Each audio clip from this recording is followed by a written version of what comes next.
2019 के लोकसभा चुनाव में एक साजिश रची गई थी। उस साजिश के मोहरे थे तत्कालीन सांसद बीरेंद्र सिंह मस्त। टिकट घोषित होने के पहले केंद्रीय मंत्री स्मृति ईरानी का दौरा भदोही में हुआ था। उसी समय एक साजिश के तहत भदोही बचाओ बाहरी भगाओ का नारा दिया गया और तत्कालीन सांसद बीरेंद्र सिंह मस्त का भारी विरोध किया गया। विरोध के कारण ही मस्त का टिकट भाजपा ने काट दिया और उन्हें बलिया से चुनाव लड़ने भेज दिया था। लेकिन जातीय गणित को साधने के लिए भाजपा ने स्थानीय नेताओं को तरजीह नहीं दी, बल्कि बाहर से ही प्रत्याशी उतारा।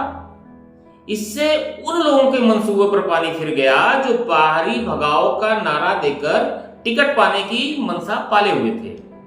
मिर्जापुर जिले के मझवा विधानसभा सीट से बसपा के विधायक रहे रमेश चंद्र बिंद को 2019 में भाजपा ने भदोही से टिकट दिया था और वे काफी मतों से चुनाव भी जीत गए थे।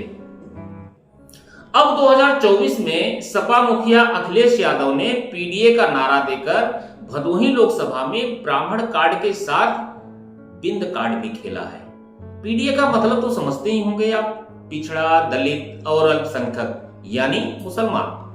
कभी मुलायम सिंह यादव का नारा यमुआई हुआ करता था। यमुआई का मतलब मुस्लिम और यादव। बिंद के साथ अखिलेश ने ब्राह्मण वोट भी साधने की कोशिश की है। दरअसल अखिलेश की नजर ब्राह्मण मतदाताओं के साथ बिंद वोटों पर ही है। कैसे, हम इसे विस्तार से बताते हैं। नमस्कार, मैं हूं हरीश सिंह और आप देख रहे हैं ह्यूमन टुडे। कहानी को आगे बढ़ाने से पहले यदि आपने मेरा चैनल सब्सक्राइब न किया हो तो अवश्य कर दें। उत्तर प्रदेश का एक छोटा सा जिला भदोही है। 1994 में तत्कालीन मुख्यमंत्री मुलायम सिंह यादव ने भदोही को जिले का दर्जा दिया था। भदोही अपनी जनसंख्या और क्षेत्रफल के लिहाज से भले ही छोटा है, किंतु चर्चाओं में कभी भी छोटा नहीं रहा है, पीछे नहीं रहा है। भदोही का कालीन उद्योग पूरे विश्व में अपनी पहचान रखता है। भदोही देश के लिए डॉलर भी कमाता है, किंतु अपनी मूलभूत समस्याओं को लेकर हमेशा मोहताज भी रहता है।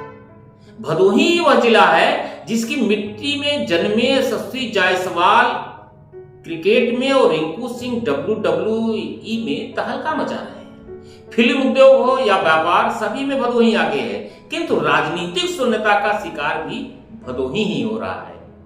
राजनीतिक क्षेत्र में भदोही की चर्चा सबसे अधिक तब हुई थी जब बेहमई सामूहिक हत्याकांड की आरोपी और बीड़ों में डकैत रही दस्यु सुंदरी फूलन देवी को समाजवादी पार्टी ने मिर्जापुर भदोही संसदीय सीट से सांसद बनाकर दिल्ली भेज दिया था। एक आरोप यह भी लगता है कि राजनीतिक दल भदोही के नेताओं को आगे बढ़ने का मौका नहीं देते हैं।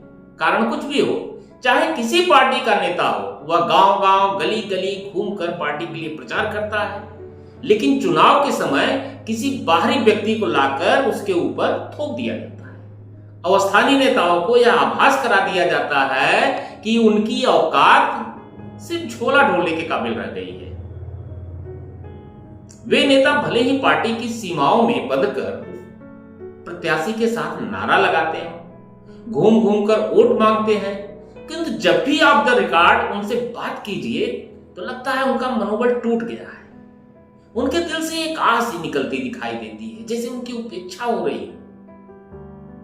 खैर, आज हम बाहरी और स्थानीय मुद्दों की बात नहीं कर रहे हैं, बल्कि हम बात कर रहे हैं सपा मुखिया अखिलेश यादव के उस राजनीतिक शतरंजी चाल की जिसकी दो चालें चलकर अखिलेश ने ब्राह्मण के साथ बिंद मतदाताओं को एक साथ ही साधने की कोशिश कर डाली है।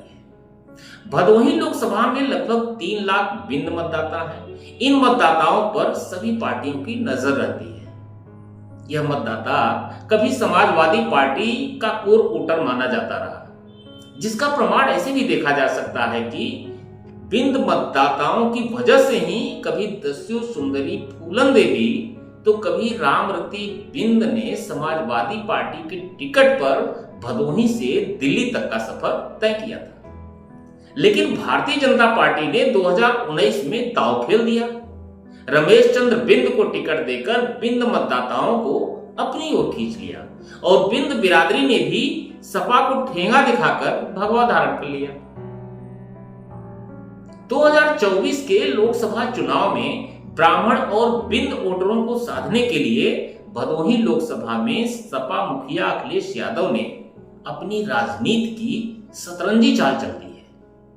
अखिलेश यादव को भली भांति मालूम है कि भदोही लोकसभा में सिर्फ यादव और मुस्लिम मतदाताओं के भरोसे ही नरेंद्र मोदी के सर पर दौड़ रहे चुनावी घोड़े को लगाम नहीं लगाई जा सकती है। इसके लिए रणभूमि में चक्रव्यूह रचने के लिए ब्राह्मण और चुनावी गंगा पार कराने के लिए बिंद निषाद के नाव का होना भी जरूरी है।